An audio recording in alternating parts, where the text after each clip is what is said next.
"You're not supposed to be here," my brother Dylan whispered, his face pale as I stepped into the living room with the folder pressed tightly to my chest. I stood silently in the doorway, my coat still on, the rain dripping from my sleeves, the air thick with a tension so heavy it made my knees wobble. My mother, Elaine, turned slowly, startled. She blinked when she saw what I was holding. The legal documents, the paperwork that proved everything. Their plan to declare me incompetent and sell Grandpa George's gold watch, the last thing he ever left me, had just come crashing down. And for the first time in years, the house was quiet. Too quiet. But I'm getting ahead of myself. Let me start from the beginning. It began on a Wednesday, one of those gray Bloomington afternoons where the autumn sky hangs low enough to touch the rooftops. I was in my mother's kitchen, steam rising from the kettle as I prepared tea, just as I had countless times during the 2 years I'd spent caring for Grandpa George in this very house. Mom had called me earlier, her voice strained with what I now recognize was manufactured urgency. "Natalie, I need you to watch Dylan for a few minutes. I have an errand to run." It was an odd request. Dylan was 32, hardly a child needing supervision. But that was our dynamic. I was always the responsible one, the caretaker, the girl who said yes. I arrived at 3 p.m. sharp. The house smelled like it always did, a mixture of Mom's expensive perfume and the lingering scent of Grandpa's pipe tobacco, a ghost that refused to leave even 6 months after his passing. Mom kissed my cheek quickly, grabbed her purse, and hurried out with a promise to be back before you know it. I found Dylan in the living room, scrolling through his phone, one leg draped casually over the arm of Grandpa's favorite chair, the one I'd spent countless nights in, reading to George when his eyes grew too tired to see the pages himself. "Want some tea?" I asked, placing a mug on the coffee table for him.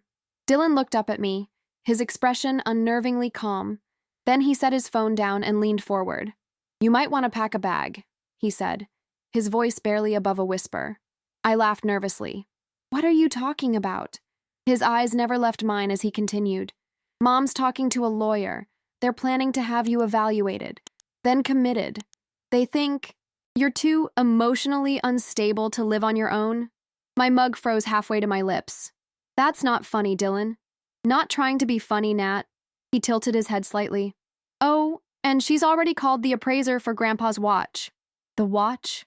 Grandpa George's gold pocket watch, the one he'd carried through the beaches of Normandy, the one he wound every morning with hands that grew, increasingly gnarled with age, the one he'd pressed into my palm 3 days before he died, whispering, "When I go, Nat, this watch is yours.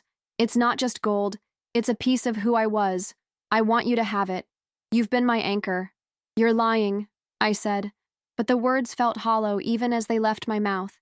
Dylan shrugged and picked up his phone again. "Check the bottom drawer of Mom's desk if you don't believe me. She never was good at hiding things. I don't remember walking to Mom's home office. I don't remember pulling open the drawer. But I'll never forget the sight of the manila folder labeled Natalie Competency Evaluation in my mother's precise handwriting.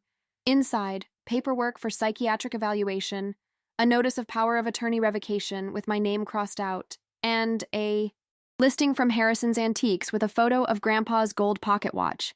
The appraisal value, $18,000.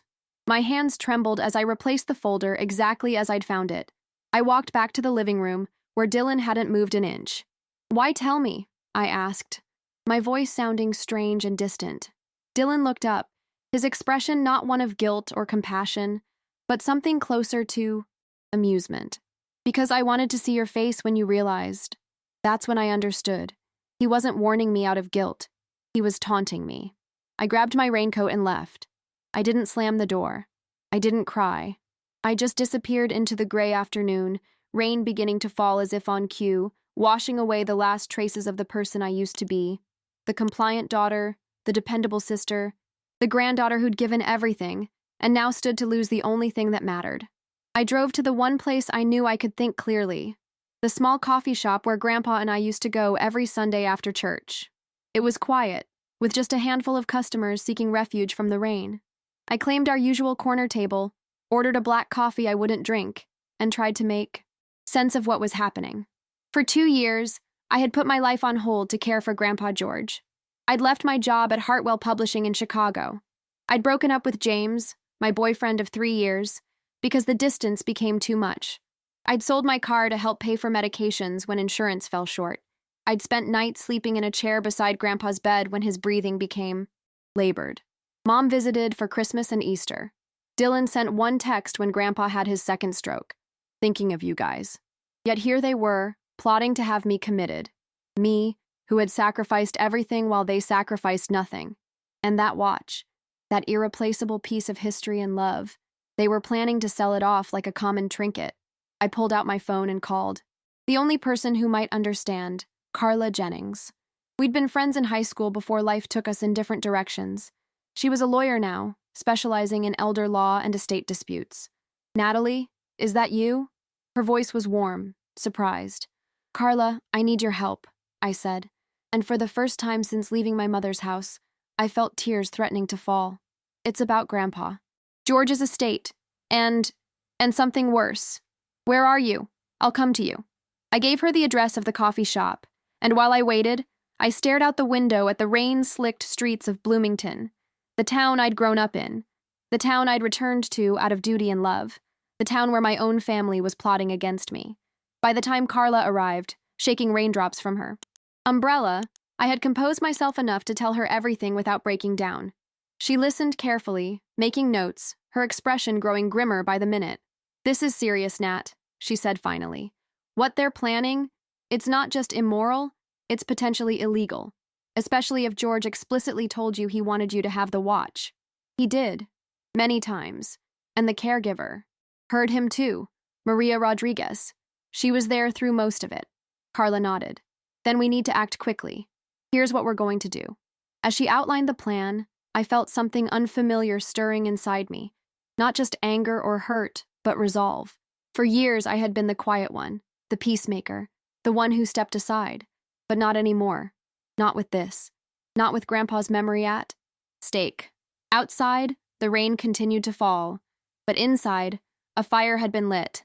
One that would illuminate the darkest corners of my family's betrayal and guide me toward a truth I never wanted to face. 2 years earlier, my life had been different. Not perfect, but mine. A small apartment in Chicago's Wicker Park neighborhood. A desk by the window where I edited manuscripts for Hartwell Publishing. Weekend brunches with friends. Quiet evenings with James, planning a future that seemed certain, if modest. Then came the phone call that changed everything. Miss Brooks, this is Bloomington General Hospital. Your grandfather, George Brooks, has suffered a stroke. He's asking for you. I remember the train ride home, watching the Illinois countryside blur past the window, thinking it would be temporary. A week, maybe 2. Enough time for Grandpa to stabilize, for arrangements to be made. But when I walked into his hospital room and saw him, smaller somehow, his strong hands limp against the white sheets, I knew. There's my girl, he'd said, his voice slurred but his eyes clear and knowing. You came. Of course I came, Grandpa. He patted the bed beside him. Your mother hasn't been here yet. Busy, she says. I nodded, not surprised. Mom and Grandpa had a complicated relationship, marked by decades of mutual disappointment. She'd never forgiven him for being stricter with her than with my father. He'd never forgiven her for the divorce that sent Dad packing to Seattle. And that brother of yours? Grandpa asked. Dylan texted. He sends his love. Grandpa snorted, seeing through the lie. That boy never did have much backbone. Not like you. I stayed with him in the hospital for 3 days until they discharged him. The doctors were clear. He needed full-time care. His left side was weakened. His speech might improve with therapy, but at 86, recovery would be slow and partial. I'll hire a nurse, I told him, as we drove to his Victorian house on Maple Street, the house where my father grew up, where I spent summers catching fireflies in the backyard. No strangers in my house, Grandpa said firmly. I'd rather go to one of those homes. The thought of Grandpa in a nursing facility, surrounded by institutional walls instead of his books and photographs, was unbearable. So I made a decision that seemed simple at the time. I'll stay. I'll take care of you. He looked at me sharply. What about your job? Your young man? I can edit remotely for a while, and James, he'll understand. Grandpa reached over with his good hand and squeezed mine. You're too good for this world, Natalie Brooks. But James didn't understand. Not really. He visited once, staying at a hotel because Grandpa's house had no guest room, the upstairs converted to storage decades. Ego. He tried, bringing dinner and asking Grandpa about his war stories, but the strain showed in his forced smile and the way he checked his phone when he thought I wasn't looking. After 3 months of weekend visits that grew increasingly infrequent, we had the conversation I'd been dreading. "I can't do this anymore, Nat," James said, standing in Grandpa's kitchen while I prepared medications. "I love you, but this isn't what we planned." "It's temporary," I insisted, but we both knew I was lying. "Is it? Because, from where I'm standing, you've moved back to Bloomington permanently. You barely work anymore. Your whole life is this house, this care routine." "He's my grandfather, James." "And what about your mother? Your brother? Why aren't they helping?" I had no answer for that. James left the next morning. I watched his car disappear down Maple Street, then returned to Grandpa's bedroom to help him with his exercises. "He's gone, isn't he?" Grandpa asked. I nodded, blinking back tears. "His loss," Grandpa said, but his eyes were sad. "You deserve better, Natalie. Someone who sees your worth. Hartwell Publishing let me go a month later. We need someone in the office," my supervisor explained apologetically. "But we'd be happy to use you as a freelancer." The freelance work dwindled quickly. Caring for Grandpa became more demanding as he suffered a second, smaller stroke. I hired Maria Rodriguez to help during the day, but nights were mine alone, listening to his breathing, helping him to the bathroom, reading aloud from his favorite books when sleep eluded him. Mom visited at Christmas, bringing expensive gifts and staying at a hotel despite my offer of the couch. Dylan came for an afternoon, uncomfortable in the sick room, relieved to leave. It was during those long nights, sitting beside Grandpa's bed, that he first told me about the watch. "My father gave it to me when I shipped out," he said, his voice stronger in the darkness. "Said as long as I kept it. Wound, I'd find my way home, and I did." He kept it in a velvet pouch in his bedside drawer. Sometimes, on his better days, he'd take it out and we'd polish it together, the gold gleaming in the sunlight that streamed through his bedroom window. "There's a new will," he told me one evening. "In my desk. Everything goes to you, the house, my savings. And this," he patted the watch resting on his chest, "this is yours regardless. You've earned it, Natalie. With love." I protested, uncomfortable with talk of inheritance, but he was insistent. "Your mother and Dylan, they've got their lives, their priorities, but you put everything aside for an old man. That doesn't go unnoticed or unrewarded." After Grandpa died, peacefully in his sleep, with me holding his hand, I couldn't find the will he'd mentioned. The desk contained only old correspondence and fishing licenses. When I asked Mom about it, she dismissed me. "Dad never updated his will after your grandmother died. Everything goes to me, as his only child. That's just how it is." But he told you a lot of things, Natalie. He was confused at the end. You know that. I didn't argue. The grief was too fresh. The emptiness of the house too complete. I moved into a small apartment near the library, using the last of my savings. Mom kept the house, though she had no intention of living in it. Investment property, she called it. And the watch? I took it. Not secretly. I told Mom I was keeping it as a memento. "Fine," she'd said with a shrug. "It's just an old watch, probably not worth much anyway." But now I knew differently. Now I understood why she'd suddenly been asking about it, why she'd invited me over for dinner last week and casually mentioned going through Dad's things.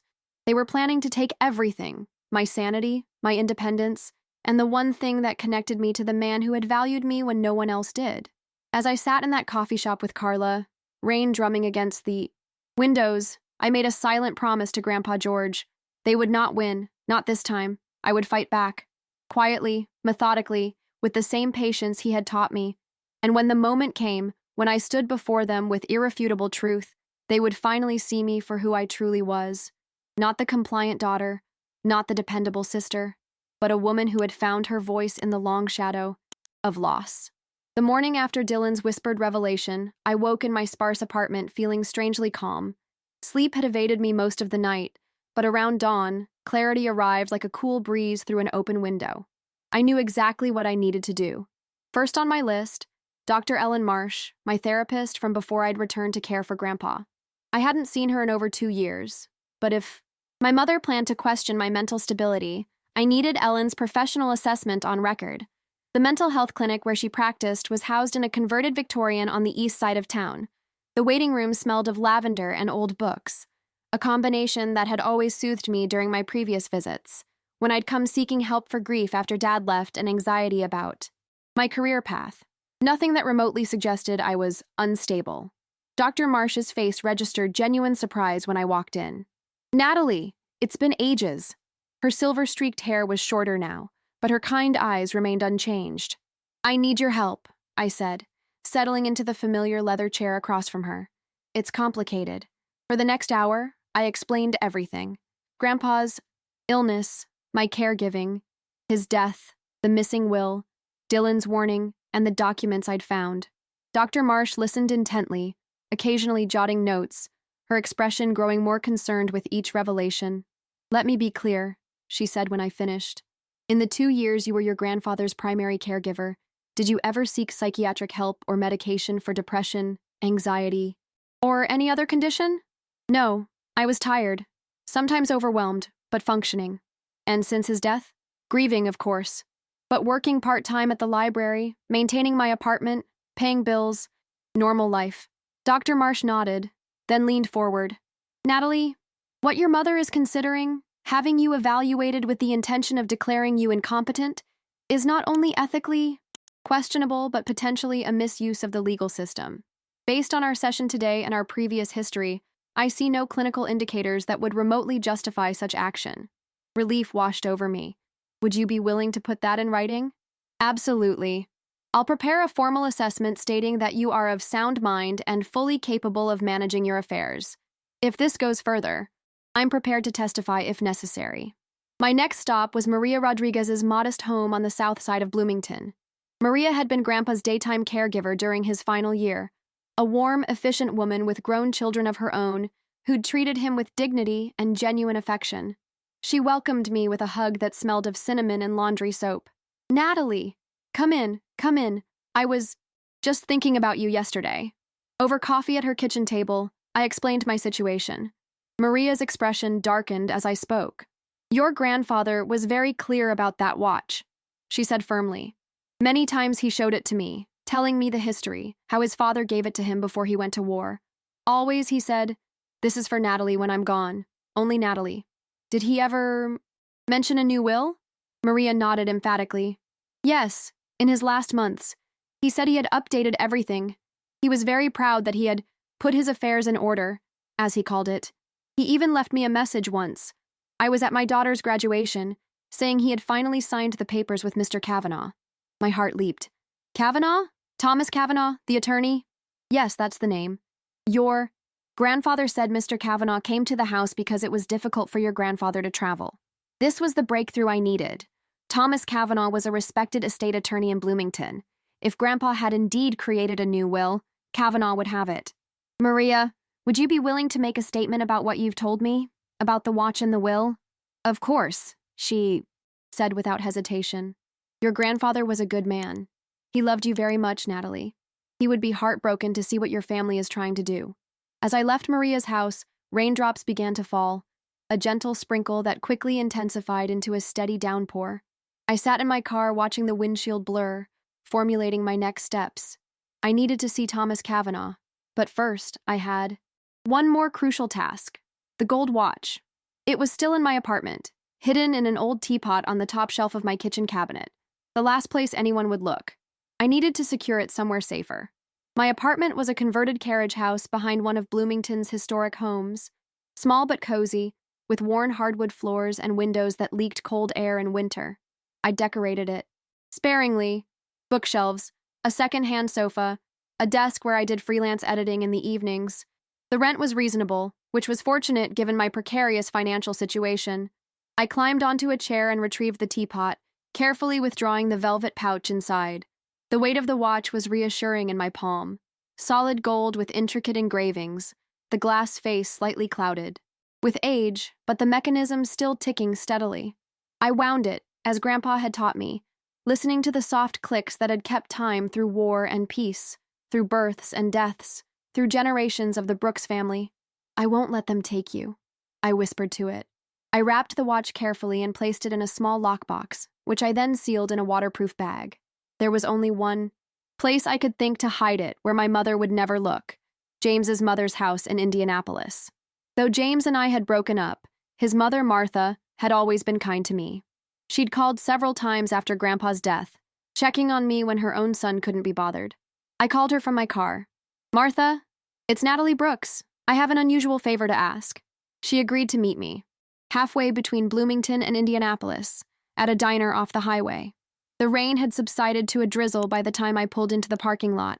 Martha was already there, her silver Volvo parked near the entrance. She embraced me warmly when I approached. "You look tired, sweetheart," she said, studying my face with motherly concern. Inside, over coffee neither of us drank, I explained a simplified version of the situation. Family disagreement over an heirloom, I called it. I just need to keep it safe until things calm down. Martha didn't press for details. She simply accepted the package with a nod. "James never deserved you," she said softly. "I want you to know that." "Thank you," I replied, throat tight with unexpected emotion. "For everything." With the watch secured, I drove directly to Thomas Kavanaugh's office in downtown Bloomington. The rain had stopped, leaving the streets glistening under the late afternoon sun. The law offices of Kavanaugh and Associates occupied the second floor of a restored brick building near the courthouse. The receptionist informed me that Mr. Kavanaugh was in court, but his associate, Amber Chen, could see me. Ms. Chen was perhaps 10 years older than me, with a precise bob and alert eyes that missed nothing. "How can I help you, Ms. Brooks?" she asked after we were seated in her office. "I believe my grandfather, George Brooks, created a new will with your firm shortly before his death last year. I'm trying to locate it." Ms. Chen's expression remained neutral as she typed something into her computer. "I'll need to check our records. Can I ask what prompted this inquiry?" I hesitated, then decided on complete honesty. My mother claims no updated will exists, but I have reason to believe my grandfather intended to leave certain items specifically to me, including a family heirloom watch. I also have a witness who recalls my grandfather mentioning that he had finalized a new will with Mr. Kavanaugh. She nodded, slowly. "I see. And you are Mr. Brooks's granddaughter. I was his primary caregiver for the last 2 years of his life. One moment, please." She left the office briefly, returning with a thoughtful expression. "Ms. Brooks, I've confirmed that Mr. Kavanaugh did meet with your grandfather approximately 3 months before his passing. I'm not at liberty to discuss the contents of any documents without proper authorization, but I can tell you that a file exists." My heart pounded. What would I need to do to access that file? Typically, the executor would be notified upon the testator's death. If your mother was named as executor in a previous will and no one informed us of Mr. Brooks's passing, that would explain why the newer documents haven't been executed. So what happens now? Ms. Chen folded her hands on her desk. "I'll need to consult with Mr. Kavanaugh. If a valid will exists in our records, we have an ethical obligation to ensure it's properly filed with the probate court, regardless of who initiated the inquiry.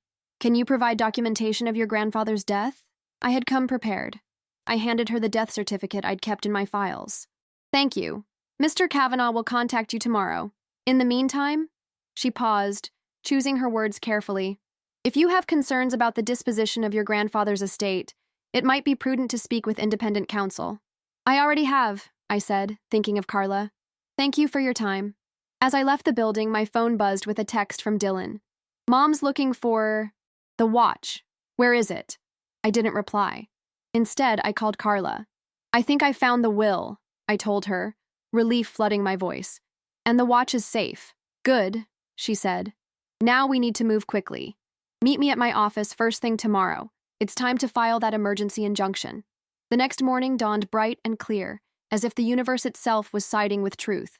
I arrived at Carla's law office at precisely 8 a.m., carrying a folder containing every relevant document I'd gathered.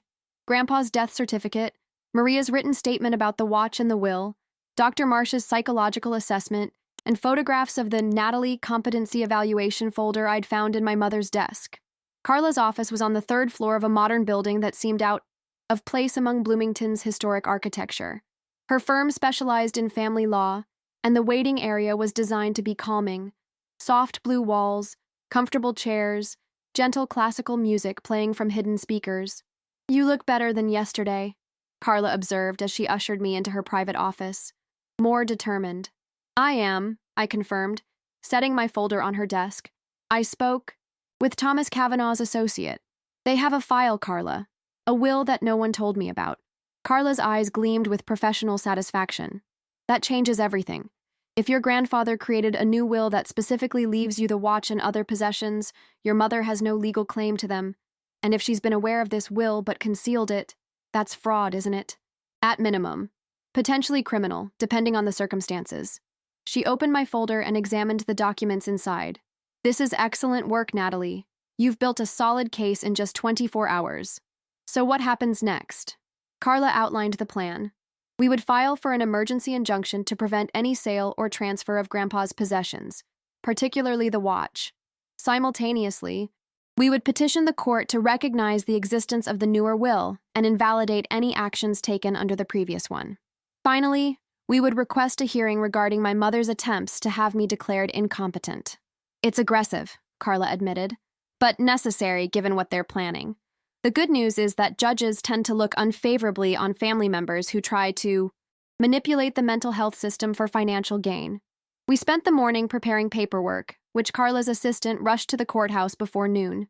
By 2:00 p.m., we had confirmation that Judge Patricia Hernandez had granted our emergency injunction. No items from George Brooks's estate could be sold or transferred until a full hearing.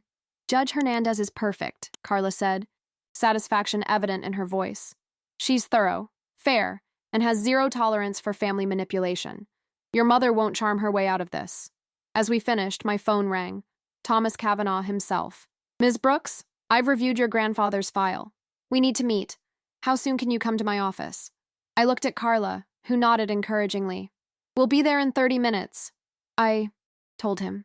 Thomas Kavanaugh was in his 60s, with a shock of white hair and the weathered face of someone who spent weekends sailing. His office was wood-paneled and lined with legal texts, old school and dignified, much like Grandpa himself. Ms. Brooks, he said, rising to greet me. And Ms. Jennings, good to see you again. After introductions, he got straight to the point. I owe you an apology, Ms. Brooks. Your grandfather executed a new will in my presence 3 months before his passing. Upon his death, we should have been notified so the will could be properly filed with probate court. Instead, it appears your mother informed us that your grandfather died intestate, without a valid will. My stomach clenched. She lied. So it seems. I've already spoken with Judge Hernandez regarding your injunction. I've informed her that we have the original will in our possession, and will be filing it with the court immediately. What does the will say? I asked, barely breathing. Kavanaugh opened a folder on his desk. Quite straightforward. The house and most financial assets go to your mother, as is traditional. However, your grandfather was explicit about personal possessions. All items of sentimental or historical value, his words, are bequeathed to you, Natalie Brooks. He specifically mentions his gold pocket watch, his military medals, his books, and family photographs.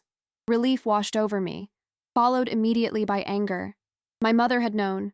All this time, she had known what Grandpa wanted, yet she'd dismissed my claims and planned to sell off his treasured possessions and have me committed when I objected. There's more, Kavanaugh continued. Your grandfather included a personal letter to be delivered to you upon his death. I have it here. He handed me a sealed envelope, George's distinctive handwriting visible on the front. For Natalie, to be opened after I'm gone. My hands trembled as I accepted it. Thank you. I'll be filing a formal complaint with the Bar Association regarding the misrepresentation of your grandfather's estate, Kavanaugh added, and I'll testify at any hearing regarding your mother's actions. As Carla and I left the office, the weight of Grandpa's letter seemed to burn through my purse. I didn't want to read it yet, not until I was alone, somewhere quiet where I could absorb his final words properly. You should go home and rest, Carla suggested. We've done all we can for today. The injunction is in place, the will is being filed, and your mother can't touch anything until the hearing. I nodded, suddenly exhausted. When is the hearing? Judge Hernandez expedited it. Monday morning, 9 a.m. Your mother and Dylan will be served with notices by this evening, which meant they would know everything, that I had discovered their plan, that I had acted to stop it, that the truth was coming to light. Part of me wanted to be there when they received the court documents, to see the shock on their faces. But a larger part, the part Grandpa had nurtured, knew that dignity required restraint. Thank you, Carla, for everything. Don't thank me yet. This isn't over. She squeezed my shoulder. But you should be proud, Natalie. Most people would have crumbled under this kind of betrayal. You fought back. At home, I made tea and sat by my window, watching the sunset paint Bloomington's skyline in shades of gold and amber. Only then did I open Grandpa's letter. My dearest Natalie, it began in his shaky handwriting. If you're reading this, I've moved on to whatever comes next. Don't grieve too long. I've had a good run. You gave up so much to care for a stubborn old man. I never said it enough while I was alive, but I saw every sacrifice. I saw how you read to me when my eyes failed, how you remembered which pills were which when my mind got foggy, how you played Glenn Miller records on Sunday afternoons because you knew it cheered me up. The watch is yours. Not because of its value, though it's worth a pretty penny, but because you understand what it represents. Time well spent. Moments that matter. The ticking reminds us that every second is precious, not to be wasted on people who don't deserve our hours. Your mother and brother, they're family, but they're caught in their own storms. Don't hate them for their weakness. Pity them, because they'll never know the peace that comes from living with integrity. Be brave, Natalie. Stand tall, and know that somewhere I'm still keeping time, waiting for you to tell me all about the wonderful life you're going to have now. All my love, Grandpa George. I pressed the letter to my chest as tears finally came, not tears of sorrow or anger, but of validation. Grandpa had seen me, really seen me, and in his final message, he had given me permission to reclaim my life. My phone buzzed with a text from Dylan. Court papers just arrived. Mom's losing it. What have you done? I turned off my phone without replying. Monday would come soon enough. For now, I had Grandpa's words, wrapped around my heart like a shield against whatever storm was gathering. The weekend stretched before me like an endless plane. I knew Monday's hearing would change everything, but these intervening hours, this strange, suspended time, belonged to me alone.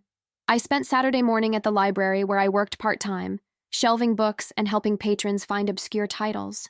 The familiar routine was comforting, the hushed conversations, the smell of old paper, the gentle order of the Dewey Decimal System. My supervisor, Vivian, noticed my distraction. Everything all right, Natalie? She asked as we cataloged a new shipment in the back room. You seem elsewhere today. I considered deflecting, but found myself craving honesty. Family issues, coming to a head on Monday. Vivian nodded, not prying further. Take next week off if you need to. We can manage. Thank you, I said, grateful for her quiet understanding. I'd turned my phone back on that morning to find 3 missed calls from my mother, 2 from Dylan, and 1 from a number I didn't recognize. No voicemails, no further texts. Their silence felt calculated, as if they were regrouping, planning their next move. By late afternoon, restlessness drove me from my apartment. I found myself wandering toward Maple Street, toward Grandpa's house, my mother's house now, at least on paper. I didn't intend to go in, just to walk past, perhaps to remind myself what I was fighting for. The Victorian looked the same as it always had. White with blue trim, wraparound porch with the swing Grandpa had installed when I was 7, rose bushes I'd helped him plant struggling in the October chill. But it wasn't home anymore. As I stood across the street, the front door opened. Dylan stepped out, scanning the sidewalk before spotting me. Our eyes met across the distance. He hesitated, then walked toward me with determined strides. I braced myself for confrontation, for accusations or threats. Instead, he stopped a few feet away, hands shoved in his pockets, expression unreadable. You've been busy, he said finally. I had to be. He kicked at a pebble on the sidewalk. Mom's talking to her lawyer. She says you're making a big mistake. The mistake was thinking I wouldn't fight back. Dylan studied me, as if seeing something new in my face. You know, I never understood why Grandpa favored you so much. I used to think it was because you were the oldest, or because you're more like Dad. He didn't favor me, I said quietly. He valued me. There's a difference. Is there? I was there, Dylan, every day for 2 years. Where were you? He had the grace to look away. I had my career to think about. And I didn't? I left everything. A car passed, breaking the tension momentarily. When Dylan spoke again, his voice had softened. The competency thing. That was Mom's idea, not mine. But you didn't stop her. You warned me just to watch me squirm. He shrugged, unable to deny it. What happens Monday? The truth comes out, all of it. Dylan nodded slowly. I always thought you were the weak one, the people pleaser. Turns out you've got more spine than I gave you credit for. It wasn't an apology, not even close, but it was an acknowledgement, however small. Goodbye, Dylan, I said, turning to leave. Nat. His voice stopped me. The watch. Is it safe? I looked back at him, trying to read his intention. Was he still hoping to find it, to claim it for himself or our mother? Why do you care? Because it matters to you, he said simply. And maybe that should count for something. I didn't answer, just continued walking away, unsure whether to trust this small crack in his armor.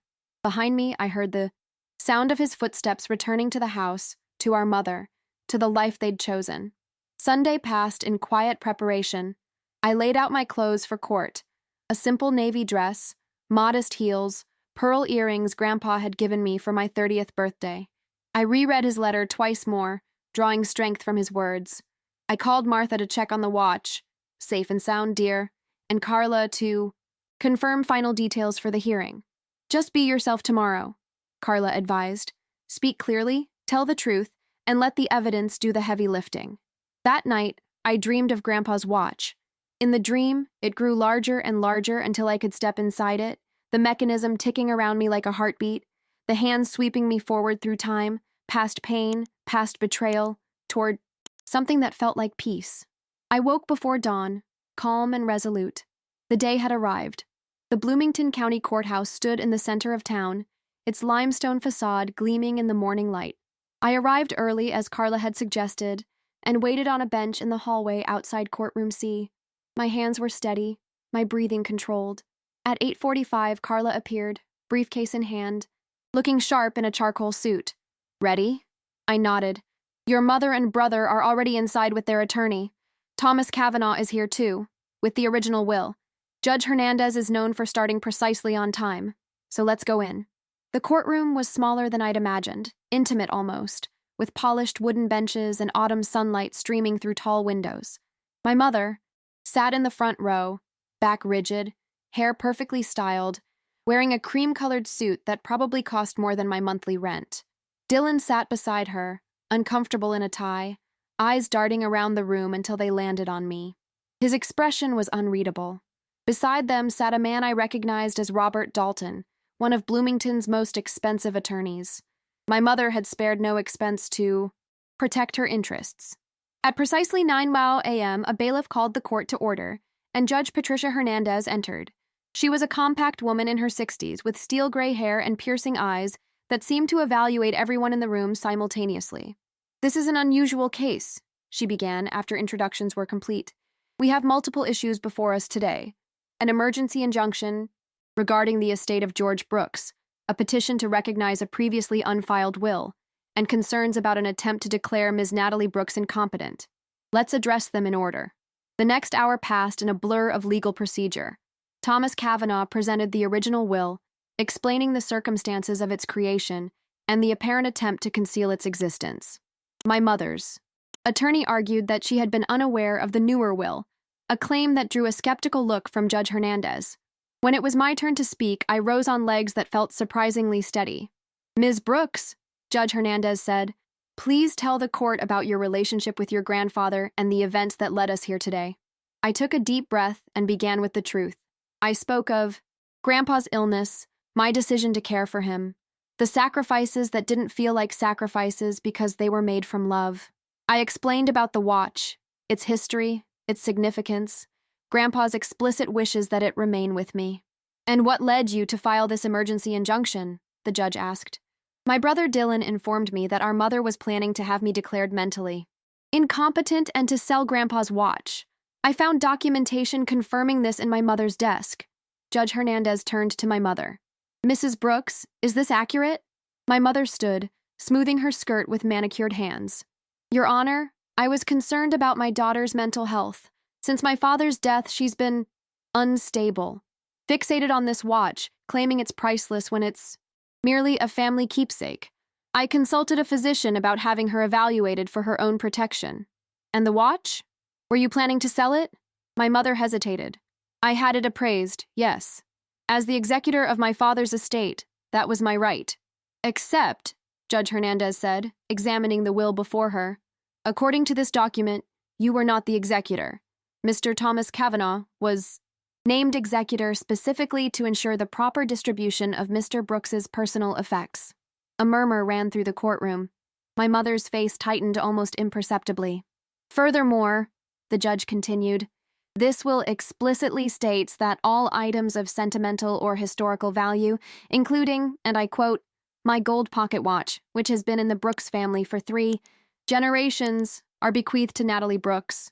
She looked up, her gaze moving between my mother and me.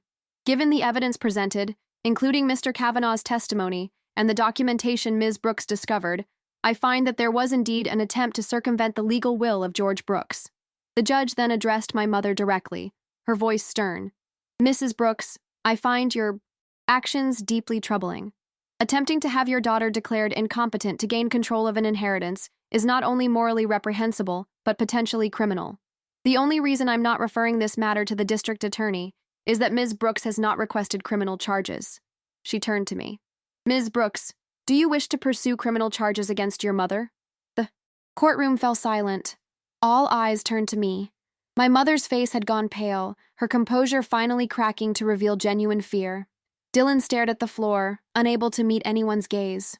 I thought of Grandpa's letter, of his words about my mother and brother being caught in their own storms. I thought of all the times I'd sought their approval, their love, only to be dismissed or used.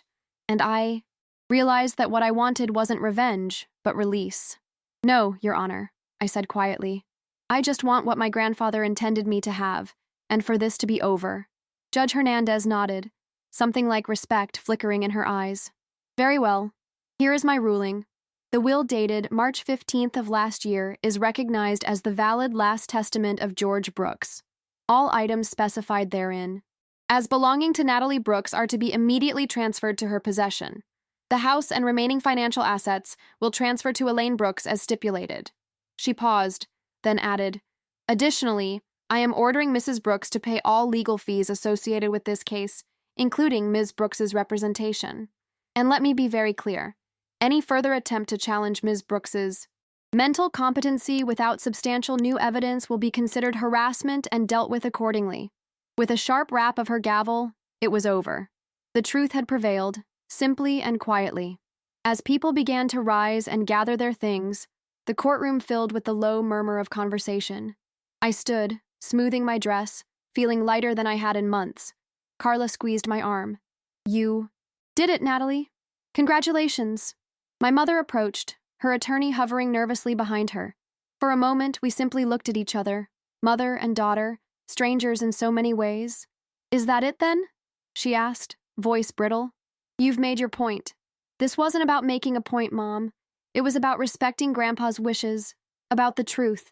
She flinched slightly at the word, truth. Well, you've certainly embarrassed this family thoroughly. I hope you're satisfied. Before I could respond, Dylan stepped forward. Mom, that's enough. We lost. It's over. She turned on him with a glare, then gathered her purse and walked away, heels clicking sharply on the polished floor. Dylan lingered, awkward in the aftermath. So what now? He asked. Now I go home, I said, simply, with Grandpa's watch and his books and his medals, and I start living my life again. He nodded, a hint of something like regret crossing his face. For what it's worth, I'm sorry. Not for everything, but for some of it. It wasn't much of an apology, but it was honest. Perhaps the first honest thing he'd said to me in years. Goodbye, Dylan, I said, neither accepting nor rejecting his partial amends. As I walked out of the courthouse into the bright October morning, I felt the weight of the past 2 years finally beginning to lift. The watch was mine. The truth was known. And for the first time since Grandpa's death, the future stretched before me not as an obligation but as a possibility. After the hearing, I retrieved Grandpa's gold watch from Martha in Indianapolis. She invited me for lunch, and over soup and sandwiches, I told her everything. You know, she said as we finished, James called me last week, asked about you. I raised an eyebrow. What did you tell him? That you were stronger than he ever gave you credit for. She smiled. He seemed surprised. I was surprised too, I admitted. I never thought I'd stand up to my mother like that. Martha patted my hand. Sometimes we don't know our own strength until it's tested. Back in Bloomington, I returned to my apartment with the watch safely in my purse. The afternoon light filtered through my curtains, casting warm patterns on the hardwood floor. I sat at my small kitchen table and removed the watch from its velvet pouch. It seemed different now, not just a precious heirloom, but a symbol of something I'd fought for and won. The gold case gleamed as I wound it carefully, just as Grandpa had taught me. The steady ticking filled the quiet room, a heartbeat connecting past to present. The following days brought practical matters. Thomas Kavanaugh arranged for me to collect Grandpa's personal effects from the house on Maple Street. My mother wasn't there when I arrived. A small mercy. A young law clerk supervised as I gathered the items specified in the will. Grandpa's military medals in their velvet-lined case, his collection of first-edition Hemingway novels, family photographs dating back to the 1920s, and his journals, dozen of leather-bound volumes chronicling 8 decades of life. It took 3 trips to transport everything to my apartment, which suddenly seemed impossibly small. Books stacked on every surface, photographs leaned against walls. But among the physical items, I found unexpected treasures. Grandpa's handwritten recipes for beef stew and apple pie, a pressed flower from my grandmother's wedding bouquet, ticket stubs from baseball games we'd attended together. A week after the hearing, Vivian offered me full-time hours at the library. "We need someone to coordinate our new community outreach program," she explained. "You're good with people, Natalie. They trust you." The irony wasn't lost on me. After 2 years of isolation caring for Grandpa, I was being recognized for my ability to connect with others.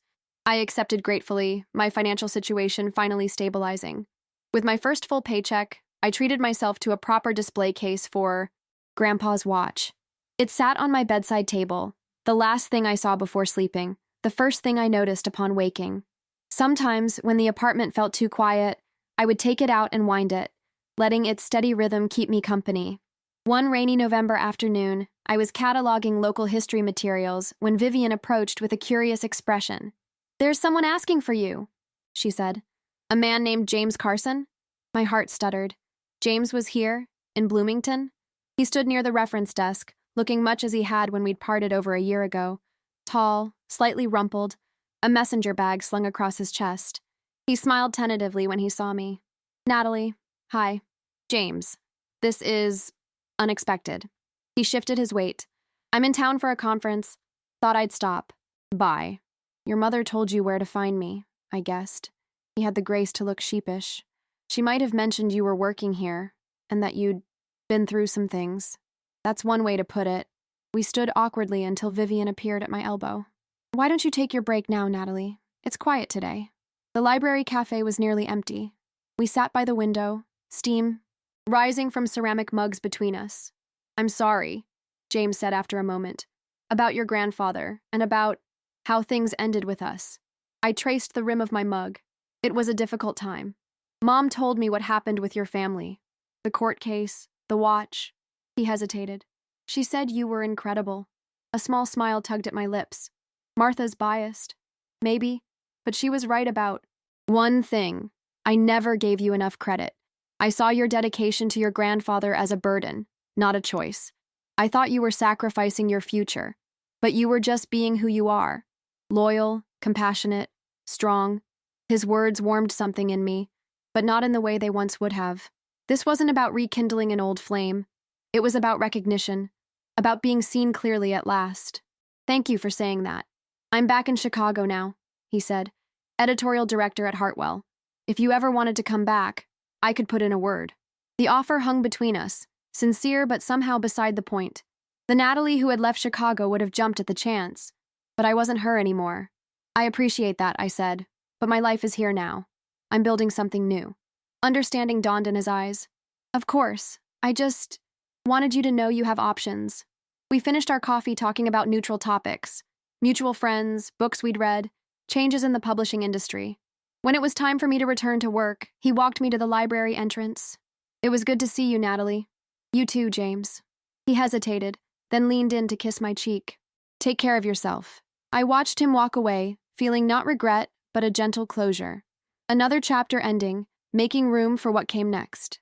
December arrived with snow and holiday preparations. I decorated my small apartment with a tabletop tree and white lights strung around the windows. I baked Grandpa's apple pie for the library staff party and started a book club focusing on local authors. The holidays would be quiet this year. My mother and I hadn't spoken since the hearing.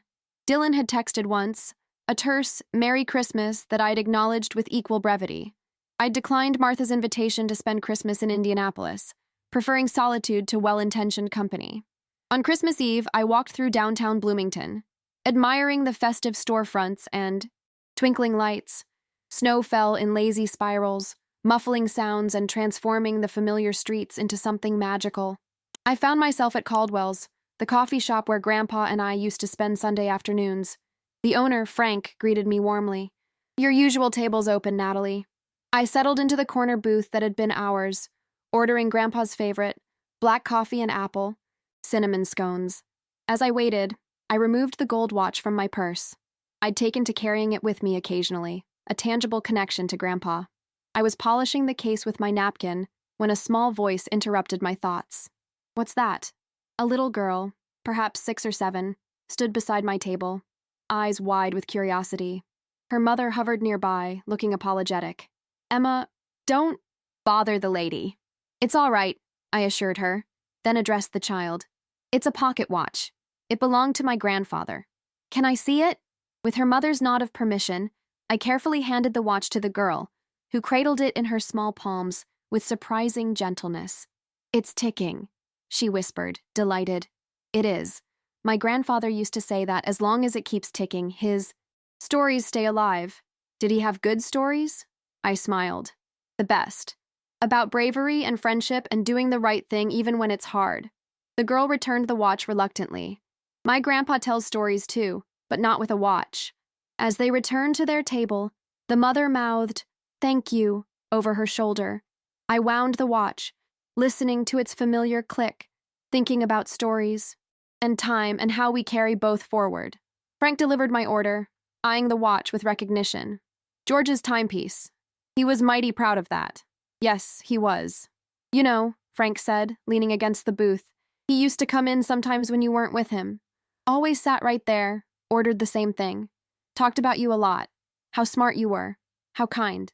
Said you reminded him of himself when he was young." My throat tightened. "I didn't know that. He was right proud of you, Natalie.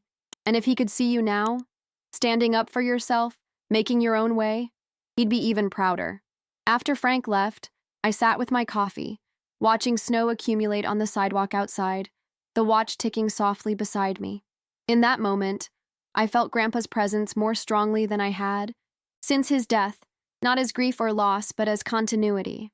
I was the keeper of his watch now, the guardian of his stories, the one who would carry forward not just his possessions but his values, integrity, compassion, quiet strength. As the snow fell and the watch kept time, I realized I was no longer wounded by my mother's betrayal or Dylan's callousness. What they had tried to take from me, my dignity, my connection to Grandpa, had only become stronger through the attempt. The watch would continue ticking long after today's hurts had faded, and so would I. Winter melted into spring, bringing with it a sense of renewal that matched my inner landscape.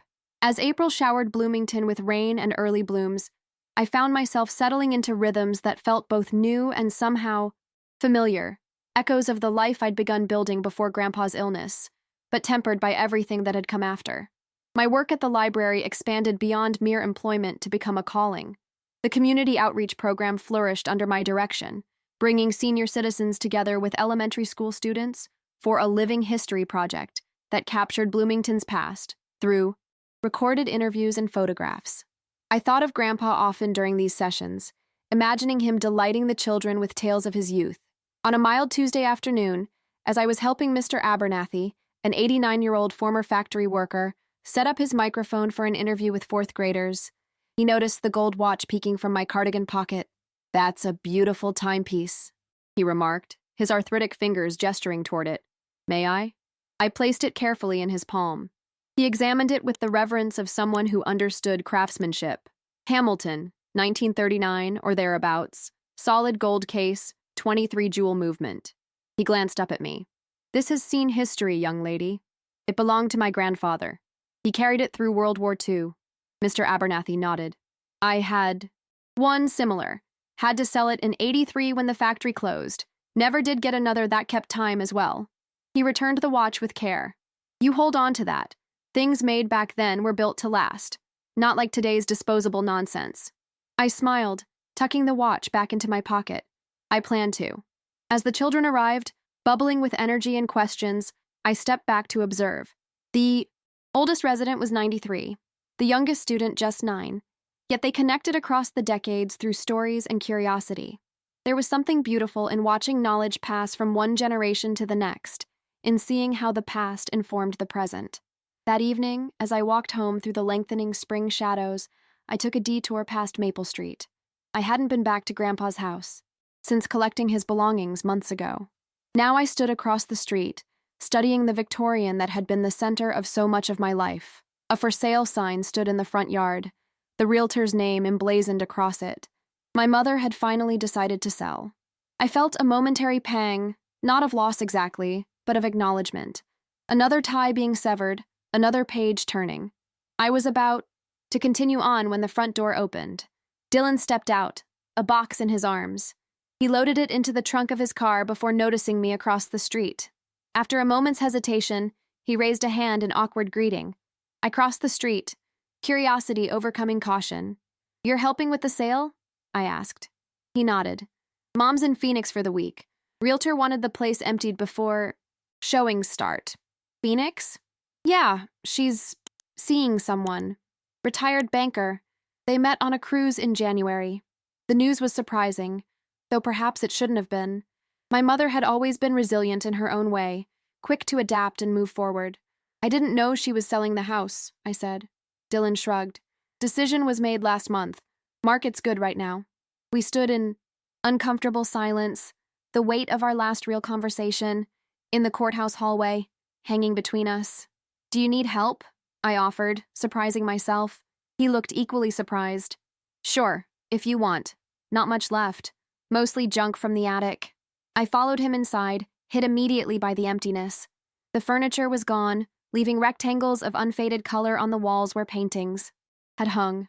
Our footsteps echoed on the hardwood floors that Grandpa had polished every spring. "Weird being back?" Dylan asked as we climbed the narrow stairs to the attic. "A little. It doesn't feel like the same place." The attic was stifling despite the mild weather, decades of heat trapped under the eaves. Cardboard boxes were stacked haphazardly, labeled in various handwritings spanning generations. "I've been sorting," Dylan explained. "Donation pile there, trash there, stuff for Mom to look through later over there." I knelt beside a box labeled George School Papers in my grandmother's neat script. Inside were Grandpa's high school essays, report cards, a yellowed newspaper clipping about the debate team's state championship in 1951. I set it aside, unwilling to see these items discarded. "You can have anything of Grandpa's you want," Dylan said, noticing my interest. "Mom doesn't care anymore." We worked in silence for a while, sorting through the physical remnants of our family history. I found more of Grandpa's papers, some of my father's childhood toys, even a box of my own baby clothes that I hadn't known existed. "Remember this?" Dylan held up a wooden train. "Engine. Its red paint chipped from years of play." I smiled despite myself. "You carried that thing everywhere for an entire summer. Slept with it under your pillow." "Yeah." He turned it over in his hands. "Grandpa made it for my 5th birthday. He made one for me too, a little house with working shutters." Dylan nodded. He was good with his hands. More silence, but somehow less strained than before. We continued working as afternoon faded to evening, sharing occasional memories prompted by our discoveries. It wasn't reconciliation exactly, but it was something, a temporary truce built on shared history. As the attic emptied, I found myself with a small collection to take home. Grandpa's school papers, photographs I'd never seen before, a handmade quilt my grandmother had stitched, several of Grandpa's woodworking tools. "Thanks for the help," Dylan said as we carried the last boxes downstairs. "Saved me another day of sorting." "It was interesting," I admitted, "finding things I didn't know existed." He hesitated by the front door. "Listen, Nat, about everything that happened, I was a jerk. The way I treated you when you were taking care of Grandpa, the stuff with Mom, and the competency evaluation, I should have stepped in." It wasn't a full apology, but it was the most accountability he'd ever shown. I studied my brother's face, seeing hints of the boy he'd been before ambition and our mother's influence had hardened him. "Why didn't you?" I asked. "Step in, I mean." Dylan looked away. "Easier not to. Mom can be convincing when she wants something, and I was busy with my own life. It was simpler to go along. Simple isn't always right." "Yeah, I'm learning that." He glanced around the empty house. "Anyway, I just wanted to say it. Before this place sells and we have one less reason to ever see each other." I nodded, understanding the olive branch for what it was.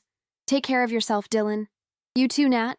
As I walked home with my box of salvaged memories, the gold watch ticking steadily in my pocket, I thought about family, the ones we're born to and the ones we choose, about how some bonds strengthen with time while others dissolve, about how sometimes the most important family member is the one who teaches you to stand on your own. The following weekend, I began a project I'd been contemplating for months. Using skills learned from online tutorials and a local woodworking class, I constructed a display cabinet for Grandpa's watch and medals. The wood was cherry, chosen for its warmth and durability. My apartment filled with the scent of sawdust and varnish as I worked, measuring twice, cutting once, just as Grandpa had taught me during childhood summers. The finished piece was simple but elegant. A glass-fronted cabinet with the watch displayed prominently in the center, medals arranged below, a small drawer at the bottom for Grandpa's letters and papers. I hung it on my living room wall, opposite the window where morning light would catch the gold just right. That evening, Maria Rodriguez visited for tea. We'd kept in touch since the hearing, forming a friendship based on our shared love for Grandpa and respect for each other's role in his life. "It's beautiful," she said, admiring the cabinet. "George would approve." "I hope so. I wanted a proper place for everything, somewhere I could see it daily." Maria sipped her tea thoughtfully. "You know, in my culture, we believe objects carry the spirit of their owners. That watch, it holds a piece of your grandfather's soul, not trapped, but present, watching over you." The idea brought unexpected comfort. "I like that thought. He was proud of you, Natalie. Even before you cared for him, he would tell me stories about his smart granddaughter in Chicago, who edited books and wrote beautiful letters." "He said that?" Maria nodded. "Many times. He kept every letter you ever sent him in a box beside his bed. Read them often." I hadn't known this, that Grandpa had valued our connection even during the years when I visited only occasionally, when my life in Chicago had seemed so separate from my Bloomington roots. "I'm teaching a creative writing class at the community center," I told Maria, changing the subject slightly. "Adults mostly, some seniors. We're publishing a collection of their work this summer. George would love that. He always said you had a way with words." After Maria left, I sat beside the open window, listening to the spring peepers begin their evening chorus. The watch ticked steadily in its new home, keeping time as it had for nearly a century. In that moment of quiet contentment, I realized something fundamental had shifted. For months after the hearing, I'd defined myself in opposition to my mother and brother, the one who'd stayed versus those who'd left, the one who'd fought for truth versus those who'd hidden it. But that definition was too small, too reactive. I was more than what they had tried to make me, more than what they had tried to take from me. I was Natalie Brooks, granddaughter of George, keeper of his watch and his stories.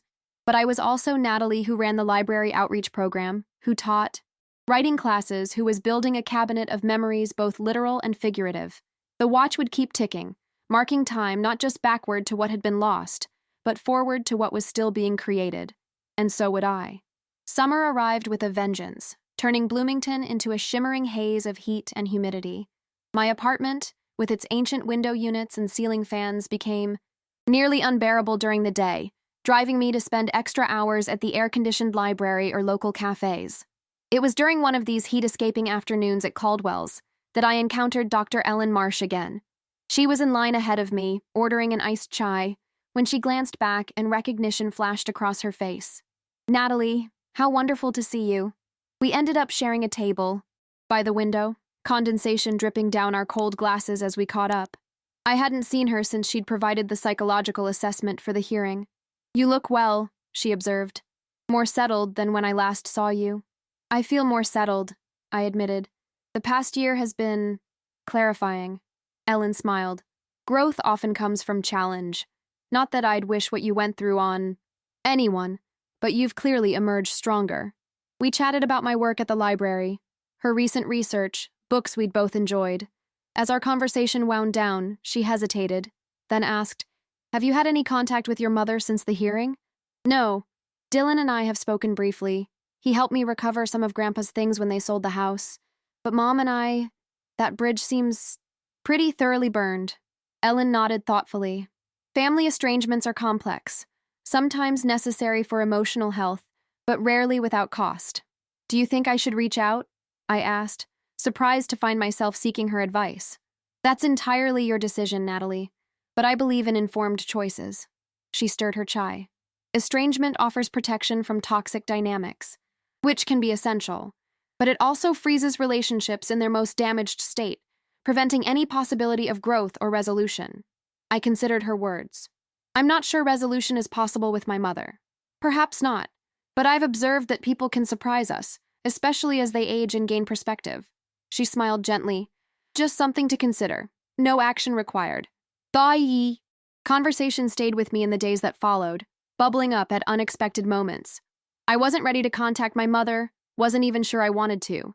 But Ellen's framing of estrangement as both protective and limiting offered a new lens through which to view my situation. July brought a heat wave and an unexpected development. The Victorian on Maple Street sold, not to a family as I'd assumed it would, but to Bloomington Historical Society. They planned to restore it to its original 1890s glory and open portions as a museum of local history. I learned this from a breathless Vivian, who burst into the library office one morning waving the local newspaper. "Have you seen this?" she asked, spreading the paper on my desk. "The Brooks house is being preserved." There it was in black and white. Historic Brooks Victorian to become museum. The article detailed the house's architectural significance and mentioned George Brooks as its longtime owner, a respected local businessman and World War II veteran. "They're looking for artifacts and stories connected to the house," Vivian continued. "You should contact them, Natalie. Share some of your grandfather's things." The idea was simultaneously appealing and unsettling. Grandpa would have been pleased to see his home preserved, its history honored. Yet the thought of his private life becoming public, even in this limited, curated way, gave me pause. Still, after consideration, I reached out to Eleanor Whitfield, the Historical Society's director. We arranged to meet at the house the following week. Walking up the familiar front steps felt surreal. Eleanor, a brisk woman in her 60s with silver hair and sensible shoes, greeted me warmly. "Ms. Brooks, what a pleasure. Your family home is a true treasure." "It's been in the family for 3 generations, I explained as we entered. "My great-grandparents purchased it in 1920. The interior was in flux, partially dismantled for restoration. Workers carefully removed later additions to reveal original woodwork and plasterwork. The smell of fresh paint mingled with the scent of old wood. We're focusing the museum portions on the first floor," Eleanor explained as we toured. "The parlor, dining room, and library will be restored to period accuracy. The upstairs will become our research center and archives." I nodded, trying to reconcile my memories of Grandpa's cluttered, lived-in home with this emerging museum. "What kind of artifacts are you looking for?" "Photographs of the house through the years, original furnishings if any exist, documents related to the property or the Brooks family. Anything that helps tell the story of this place and the people who lived here." I thought of the boxes I'd rescued from the attic, of Grandpa's journals, and photographs. "I may have some items that would be suitable."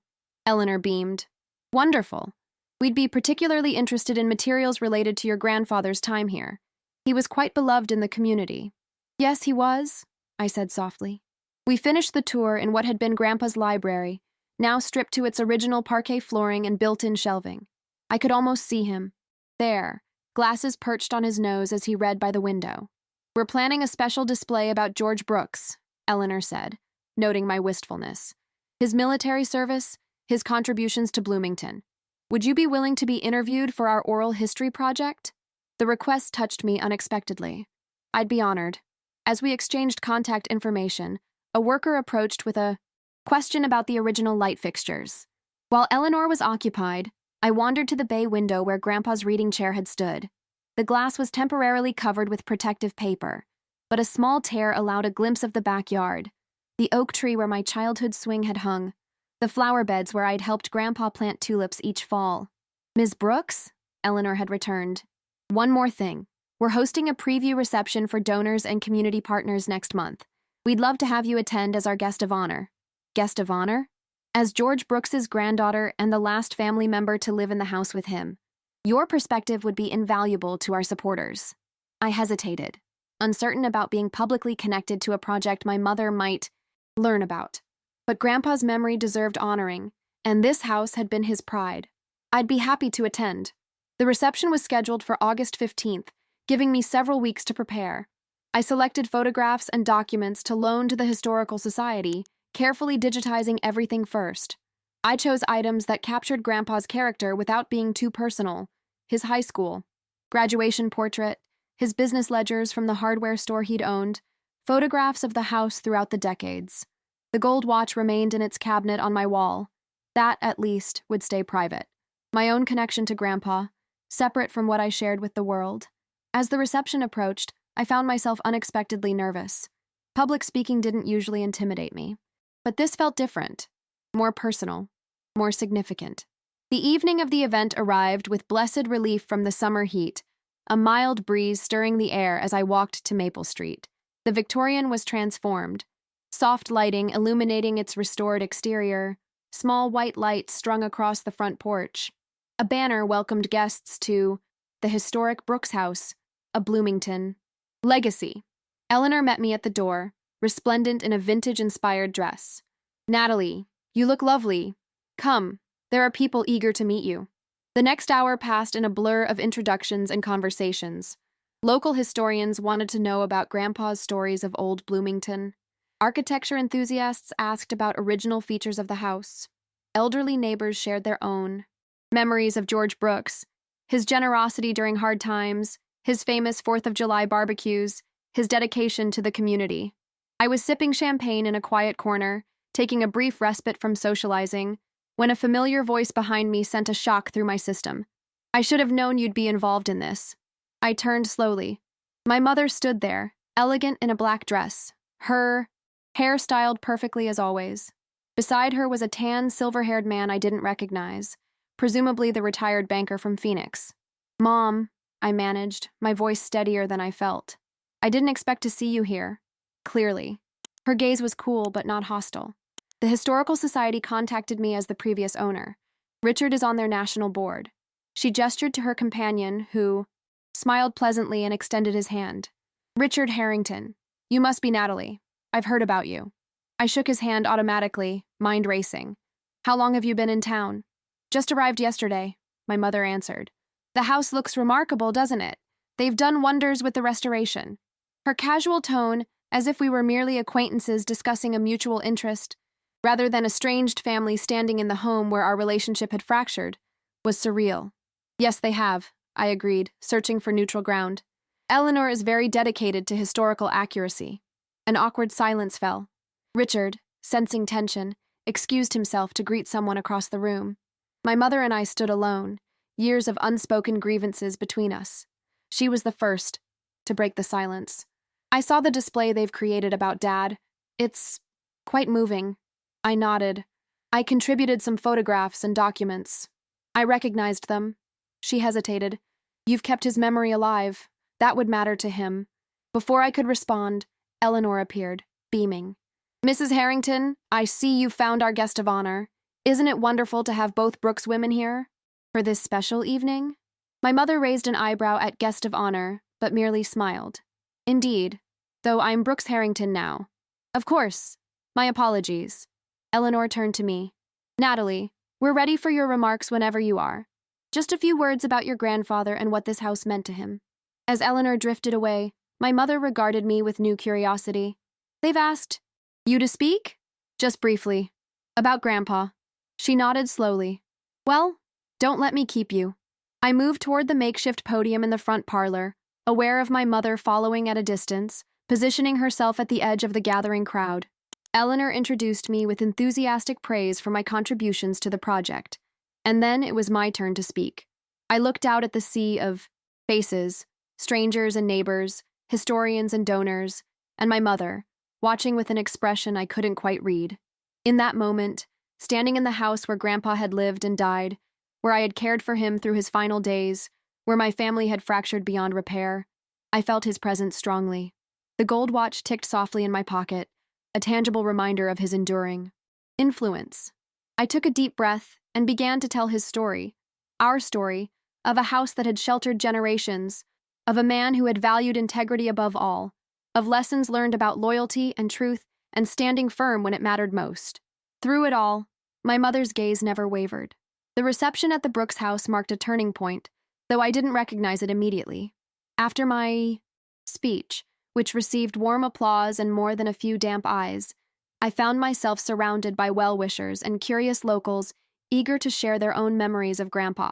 Through it all, I was acutely aware of my mother maintaining her distance, observing from the periphery with an expression I couldn't decipher.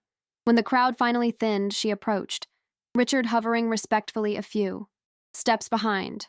"You speak well," she said, her tone careful, neutral. "George would have appreciated what you said about him." "Thank you." I felt the weight of the gold watch in my pocket, a silent witness to this unexpected moment. An awkward silence stretched between us until Richard cleared his throat gently. "Perhaps we could all have lunch tomorrow. I'd like to get to know Elaine's daughter better." My instinct was to refuse, to protect the equilibrium I'd worked so hard to establish. But Dr. Marsh's words about estrangement freezing relationships in their most damaged state echoed in my mind. "I have work until 2, I heard myself say. "Maybe coffee after?" My mother looked as surprised as I felt by my acceptance. 3 o'clock at Caldwell's, then? I'll be there.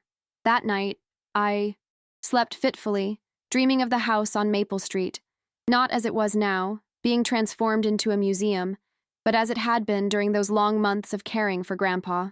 In the dream, I wandered from room to room, searching for something I couldn't name, while the gold watch ticked loudly, urgently, from somewhere I couldn't reach. I woke before dawn, the apartment quiet except for the subtle tick of the watch in its display cabinet. On impulse, I removed it, winding it carefully before slipping it into my pocket. Whatever the day might bring, I wanted Grandpa's presence with me. Work passed in a blur of routine tasks and mundane conversations that did nothing to quell my growing apprehension about meeting my mother. At 2:45, I left the library and walked slowly toward Caldwell's, rehearsing possible conversations in my head, preparing myself for any scenario from renewed hostility to awkward small talk. What I wasn't prepared for was my mother sitting alone, Richard nowhere in sight. "He had a conference call," she explained as I hesitated by the table. "Real estate never sleeps, apparently, even in retirement." I sat across from her, ordering black coffee when Frank came, noting with surprise that my mother had the same. She'd always been a tea drinker. "Dad converted me," she said, noticing my expression. "During my last visit before he died, said I was missing out on life's simple pleasures." The mention of Grandpa's final months when she'd been largely absent, hung between us like smoke. "How long are you in town?" I asked, seeking neutral territory. "Just until Saturday. We're house hunting in Scottsdale next week." "You're moving to Arizona permanently?" She nodded. "Richard has family there, and I find I don't miss the Midwest winters." She took a careful sip of her coffee. The house selling to the Historical Society was unexpected, but fitting, I suppose. "It preserves Grandpa's legacy." "Yes." She studied me over the rim of her cup. "You've done a good job of that. Better than I would have." The admission caught me off guard. My mother had never been one to acknowledge her shortcomings, particularly not to me. "I didn't do it for recognition," I said quietly. "I know." She set her cup down with precision. "That's what makes it admirable."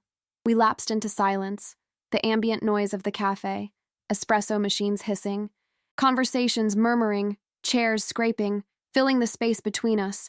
Through the window, I could see people passing on the sidewalk, going about their ordinary lives, unaware of the fragile moment unfolding inside.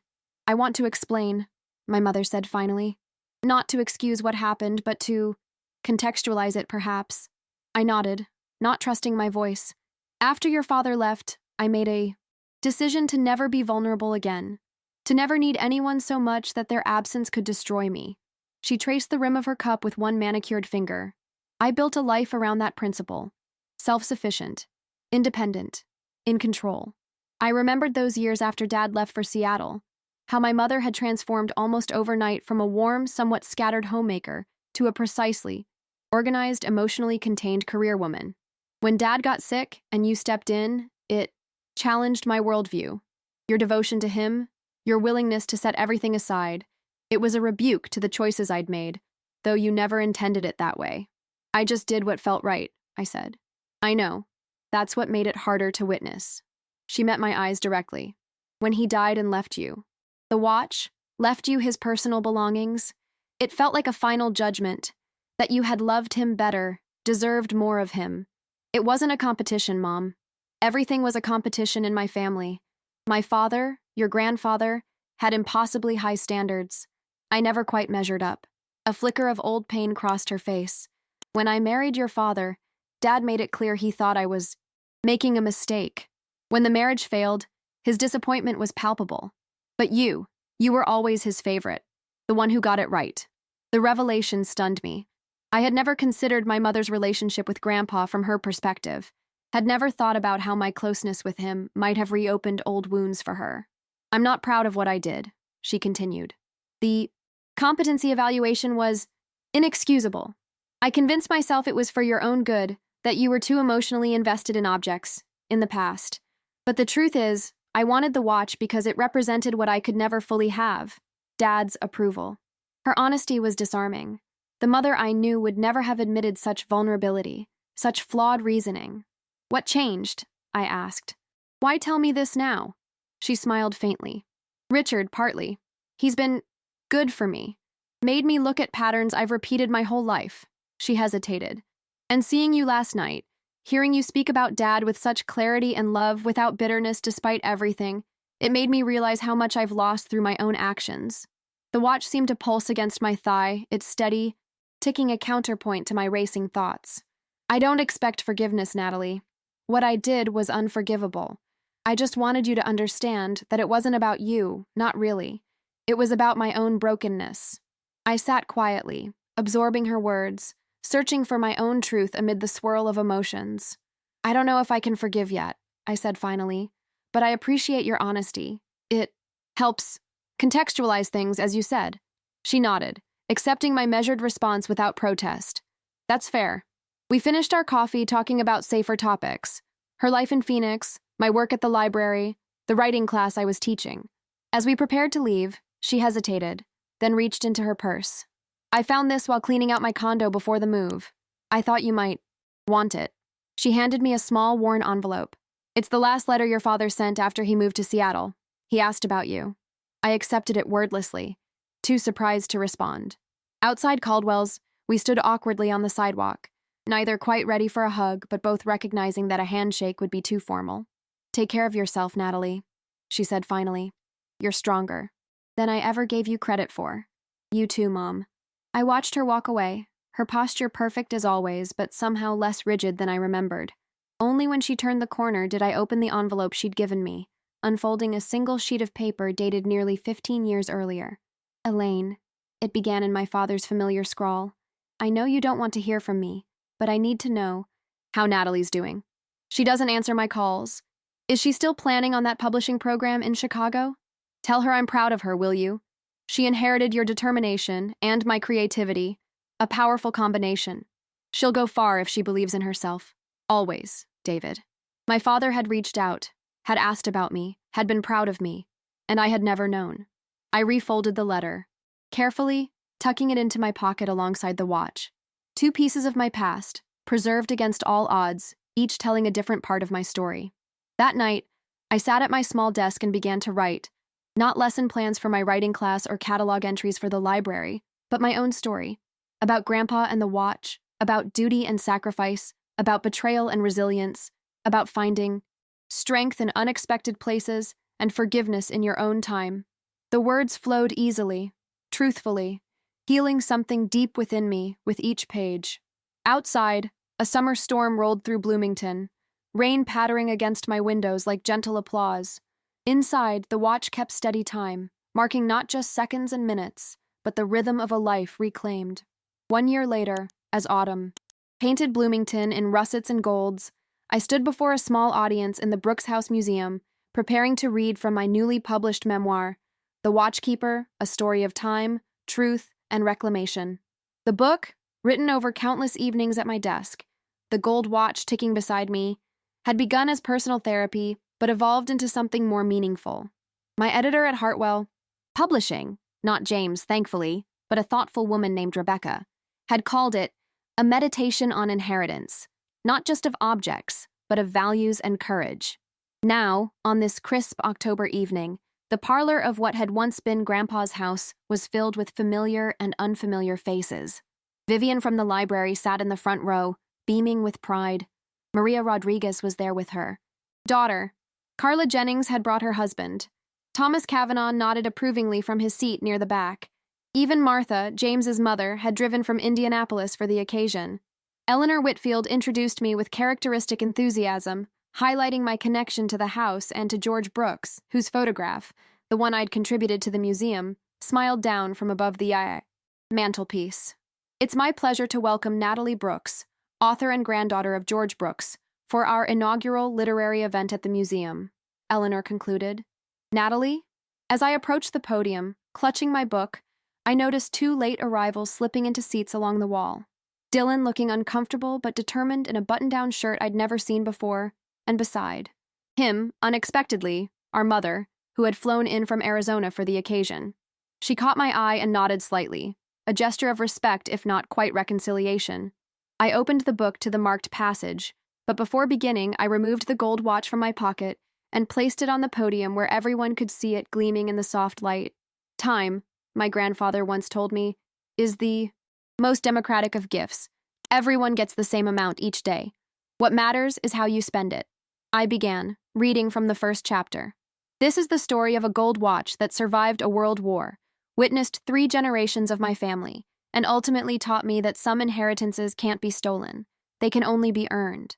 As I read, tracing the journey from Grandpa's illness through my caregiving, his death, the betrayal, the court case, and finally to healing and understanding, I watched the audience's reactions. Some nodded in recognition of universal truths about family. Others wiped away tears during the more poignant passages. My mother sat perfectly still, listening intently, her expression carefully composed.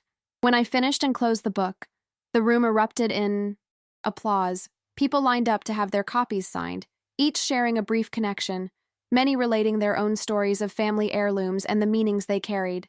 Dylan approached awkwardly, a copy of the book clutched in his hands.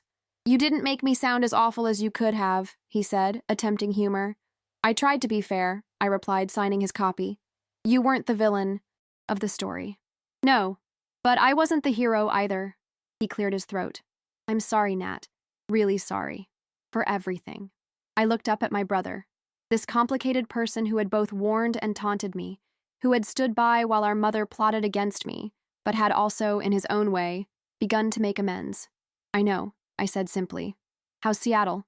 He'd moved there 6 months earlier, taking a position at a tech firm not far from where our father still lived. "Good, different. Dad and I have coffee sometimes." This was news. "How is he?" "Older, regretful, asks about you." Dylan hesitated. "He'd like to see you, if you're ever out that way." I nodded, not committing but not refusing either. "Maybe someday." After Dylan moved on, my mother approached, her copy of the book already.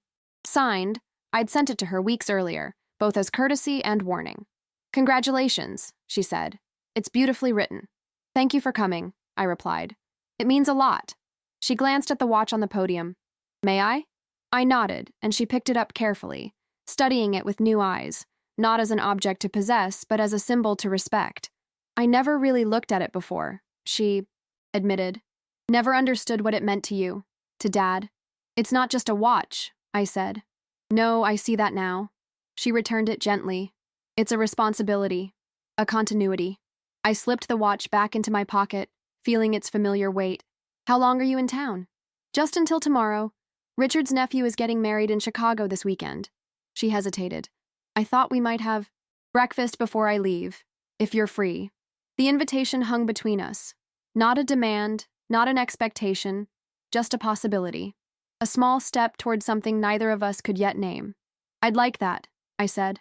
As the event wound down and guests began to depart, I found myself alone in what had once been Grandpa's library. The Historical Society had restored it beautifully, complete with Period-appropriate books and a reading chair by the window similar to the one Grandpa had loved. I stood there in the gathering twilight, the watch ticking softly in my pocket, surrounded by echoes of the past but firmly rooted in the present. In the reflection of the window glass, I caught a glimpse of myself, no longer defined by loss or betrayal, no longer the compliant daughter or the wounded granddaughter, but simply Natalie Brooks, author, librarian, teacher, timekeeper. The memoir had been cathartic to write, but its publication marked not an ending, but a beginning. Life would continue evolving, relationships would shift and change, new challenges would arise. The breakfast with my mother tomorrow might be a small step toward healing, or merely a civil conclusion to a painful chapter. Dylan's tentative connection to our father might flourish or falter. My own path forward would undoubtedly hold surprises I couldn't yet imagine. What mattered was that I now moved through the world on my own terms, guided by values that had been tested and proven in the crucible of betrayal. What mattered was that I had claimed my voice, my truth, my time. Outside, leaves drifted from the old oak tree where my childhood swing had hung. Inside, the museum that had once been home prepared to close for the evening. Time marched forward, as it always had, as it always would. I removed the watch from my pocket one last time that evening, holding it up to catch the fading light. The gold case glowed warmly, the hands moved steadily, the mechanism ticked with the same reliable rhythm. It had maintained through war and peace, through joy and sorrow, through generations of the Brooks family. "Thank you, Grandpa," I whispered. As I left the museum and walked into the autumn evening, I felt his presence not as grief or loss, but as continuity, a thread connecting past to present to future. The watch would continue keeping time long after I was gone, perhaps passing to someone else, who would understand its value beyond gold, its meaning beyond function. But for now, it was mine to carry, mine to protect, mine to wind each morning as a reminder that every day is a gift, every moment a choice, every tick a small victory of persistence over time. I was the watchkeeper now, and that was enough.